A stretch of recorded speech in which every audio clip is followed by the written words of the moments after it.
नमस्कार, मैं संजय बघेल और आप देख रहे हैं राष्ट्रवाणी। 17 तारीख को मतदान हो चुके हैं और इसके बाद अब अटकलों का दौर शुरू हो चुका है। 3 तारीख को परिणाम आना है, उसको लेकर बाजार पर कई प्रकार के अटकलें और चर्चाओं का दौर जारी है। तो हम आज जानेंगे सिवनी के वरिष्ठ पत्रकारों से कि इन चुनावों में क्या प्रभाव डाला है, मतदान अधिक हुआ है तो किन वजह से हुआ है और किन योजनाओं को किसे फायदा मिलेगा। जी भाई साहब, सबसे पहले जानेंगे विनोद जी से। विनोद जी, क्या लगता है इस बार चुनाव का माहौल?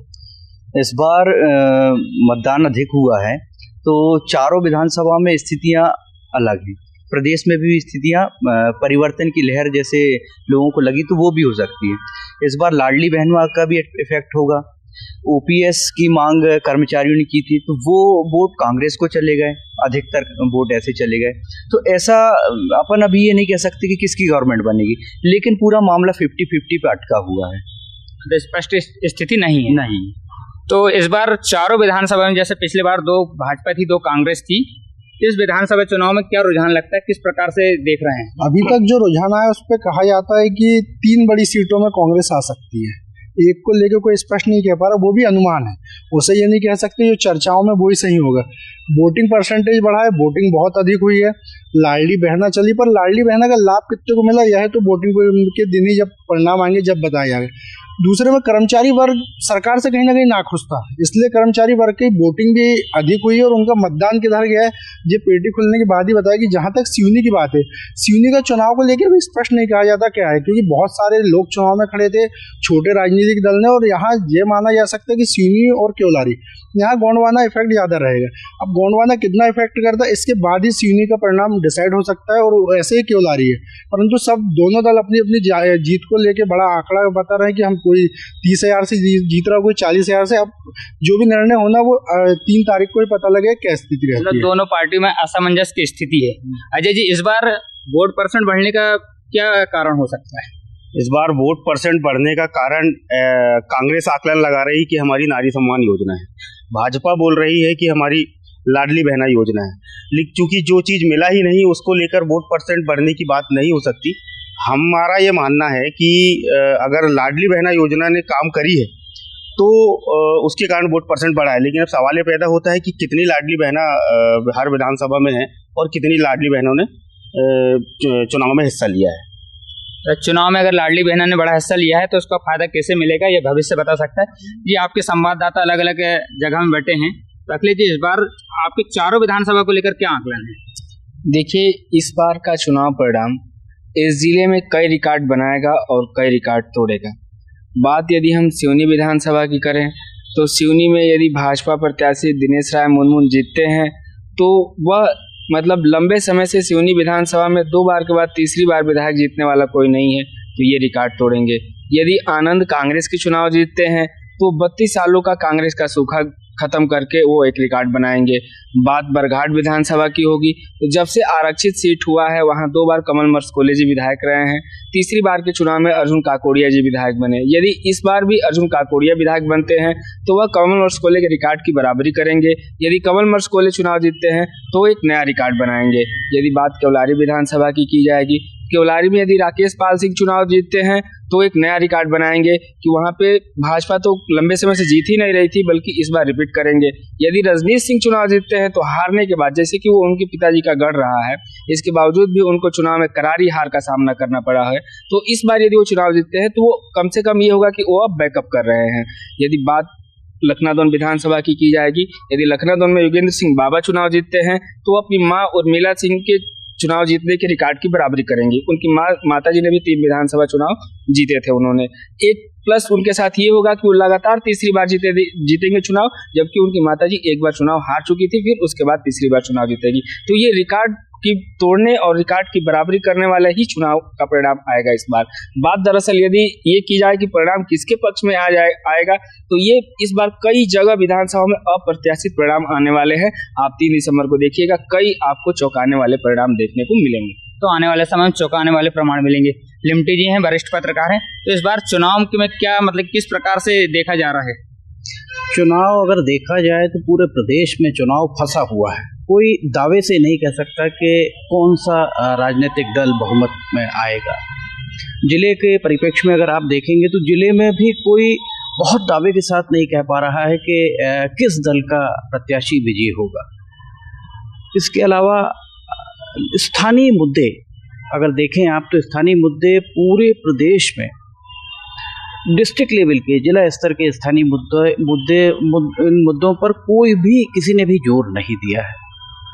सभी राज्य शासन की योजनाओं पर, कांग्रेस की जो भी घोषणाएं हैं, वचन हैं, उनको लेकर और राष्ट्रीय स्तर पर जिस तरीके का एक सिनेरियो बना हुआ है, जिस तरीके का एक परिदृश्य दिखाई दे रहा है, उस आधार पर ही चुनाव इस बार हुआ है। तो स्थानीय मुद्दों पर दोनों पार्टी ने ही एक प्रकार से नजरअंदाज किया है। प्रशांत जी, इस बार खास तौर से केवलारी विधानसभा की बात अगर करें तो केवलारी विधानसभा में किस प्रकार के अटकलें हैं? क्योंकि कि राकेश जी का विरोधी बताया जा रहा था, तो वहीं रजनीश सिंह के लिए भी बताया जा रहा था कि राह आसान नहीं होगी, तो क्या है इस बार? देखें, सिवनी जिले में जैसे कि एक बड़ी अच्छी बात है कि प्रदेश में मतदान को लेकर एक नंबर पे रहा, और सिवनी जिले की हम बात करें तो केवलारी में 90% मतदान हुआ है। 90% मतदान को अगर हम दूसरे दृष्टिकोण से देखें किसके पक्ष में जाएगा किसके नहीं जाएगा, तो जब पिछली बार 2008 में चुनाव हुए थे तो उस समय दीपावली 5 नवंबर की, फिर इसके बाद जब मतदान हुआ तो 28 नवंबर को हुआ। ये चीज़ों के कारण मतदान के जो लोग हैं, जैसे आज हम बात करें कि मतदान की संख्या क्यों बढ़ी, जैसे क्योंकि आज मतदान हमारे यहाँ पे जब हुआ है तो जो पलायन मजदूर जो है यहाँ के, वो पलायन कर जाते थे रोजी रोजगार की तलाश में, और वो अपने जब कोई त्योहार आता था, खासकर दिवाली दशहरा, इसमें वो वापस आते थे। ऐसे ही इस बार चुनाव जो नज़दीकी होने के कारण, चुनाव 12 तारीख को हमने दिवाली मनाई, 17 को मतदान हुआ, तो इसको लेकर जो है जो हमारे बाहर चाहे स्कूल कॉलेज के बच्चे जो बाहर पढ़ रहे हैं वो आए, मजदूर आए, तो इसके लिए यह शासन ने स्वीप प्लान के तहत तरह तरह के लोगों को मतदान करने के लिए अपनी ओर प्रेषित किया, तो मतदान ज़्यादा हुआ। अब ये जो मतदान ज़्यादा हुआ है ये हमारे यहाँ बाहर से जो लोग आए हैं, अब उनको हम किसी मानसिकता से नहीं जोड़ सकते, क्योंकि जो बाहर गया, कोई महानगरों में रह रहा है, कोई नगरों में रह रहा है, वहाँ का माहौल देख के ये आए हैं लोग। अब चाहे स्कूल कॉलेज के बच्चे हों, ये सारे इस समय अपनी अपनी सोच रखते हैं। जो आया बाहर, हम पेटेंट बोल रहे उन्होंने लेते यहाँ के आए हैं तो इसको वोट देंगे, नहीं, वो हमारे जिले में जरूर वापस आए, लेकिन उनकी जो सोच है वो जहाँ रहते थे उसके हिसाब से। तो मतदान अधिक होना, ये अभी बहुत जल्दबाजी होगी कि कौन जीतेगा कौन हारेगा, ये यहाँ इनके प्रत्याशी जाएंगे।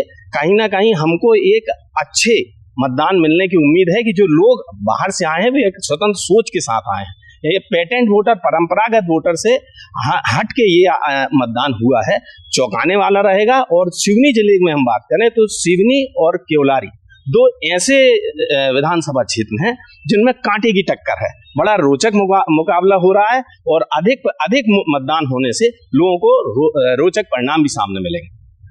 तो बाहरी मतदाताओं की जिले वापसी, यह भी एक अपने आप में मतदान अधिक होने की वजह है। सूर्य प्रकाश जी, इस बार सिवनी विधानसभा में जिस प्रकार की फाइट दोनों प्रत्याशियों के बीच में चली है, तो क्या आकलन है मतदाताओं को लेकर?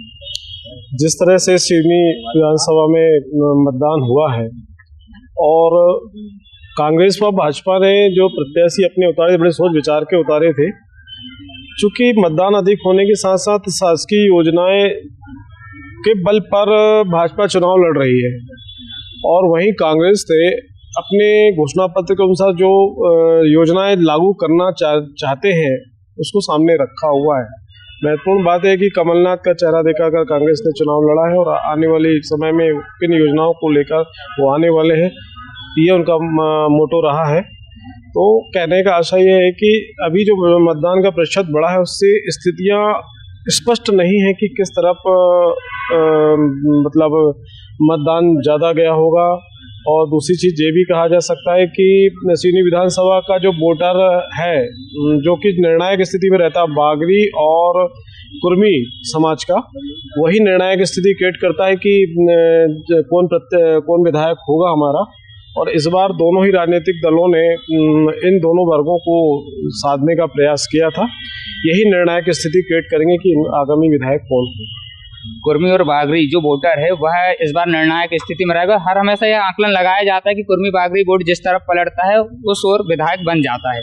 अजहर जी, इस बार चारों विधानसभा को लेकर जिस प्रकार के अटकलें चल रहे हैं, तो क्या लग रहा है इस बार, मतलब किस विधानसभा में कौन ज्यादा जोर मार सकते हैं? संजय जी, सबसे पहले तो एक चीज़ जान लेना चाहिए, ये जो चुनाव हुआ है वाकई में ऐसा चुनाव मुझे लगता नहीं ना आपने देखा होगा। ये चुनाव जो हुआ है वाकई में काफ़ी मज़ेदार चुनाव देखने को मिला है। इस बार चुनाव दोनों ही पार्टियों ने बूथ लेवल पर चुनाव लड़ा है। ये कह दें कि किसी ने कमज़ोर स्थिति में चुनाव लगा है, किसी ने मजबूत, सब दोनों ही पार्टियों ने, मतलब ये स्थिति पहली बार देखने को मिली विधानसभा चुनाव में। नहीं तो कई बार ये था कि लहर है तो आदमी देख लेता था, थक हार के धीमे चुनाव लड़ रहा है।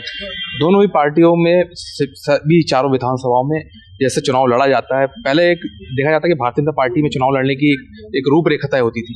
इस बार कांग्रेस ने भी वही रूपरेखा तय की और सभी चारों विधानसभा सीटों में उसी तरह से चुनाव लड़ा है।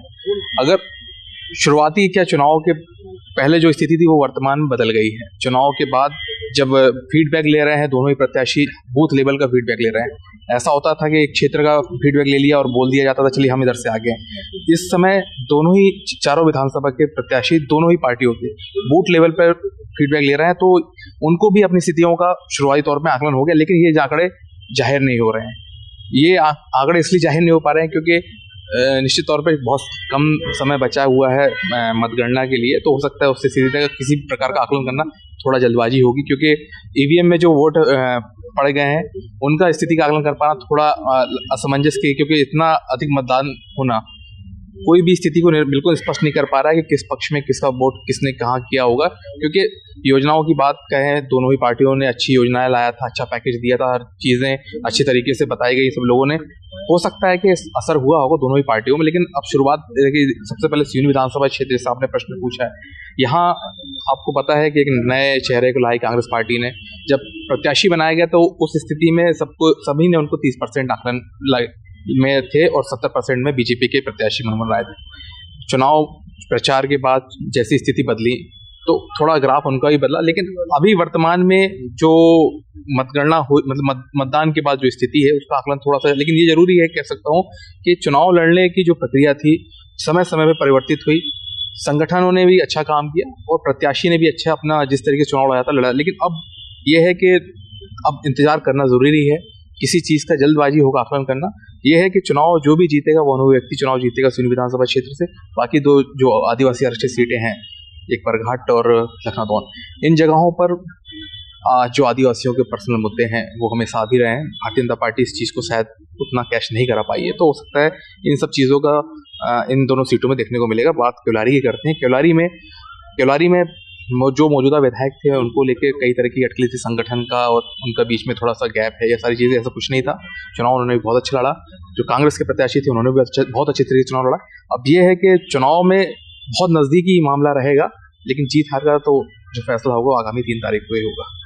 तो जीत हार का फैसला जो है आगामी 3 तारीख को निकल जाएगा। दोनों ही पार्टियां ने पूरी ताकत के साथ चुनाव लड़ा है। पिछले बार दोनों पार्टियों में 2-2 विधानसभा पर काबिज थी। 3 तारीख को यह फैसला होने को है करके कौन सी पार्टी इस बार ज्यादा मौका लेती है, ज्यादा बाजी मारती है। फिर मिलेंगे अगली वीडियो के साथ। नमस्कार।